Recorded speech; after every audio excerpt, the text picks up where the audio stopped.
আমরা আমাদের জীবন নিয়ে সুখী না, কারণ আমরা আমাদের জীবনকে অন্যের সাথে তুলনা করি। ওই এই অবস্থানে আছে, কিন্তু আমি নাই কেন, আল্লাহ কেন আমাকে এই অবস্থানে দিচ্ছে না, এটা নিয়ে আমরা সারাক্ষণ আক্ষেপ করতে থাকি।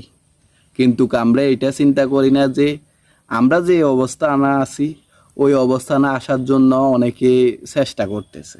আমরা যদি এটা চিন্তা করি তাহলে আর আমরা অসুখী হব না।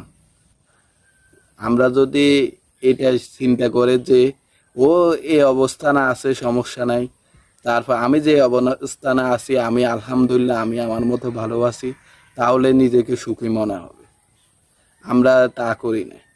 আমরা করি কি, ও এই অবস্থানে আল্লাহ ওকে এই অবস্থানে দিছে কিন্তু আমাকে দিল না কেন, সারাক্ষণ আক্ষেপ থেকে যায়। এই আক্ষেপের কারণে আমরা সুখী হতে পারি না। যতই আক্ষেপ কমাবো জীবনে, ততই আমাদের নিজেকে মনে হবে আমরা সুখে আছি, সুখে শান্তিতে আছি।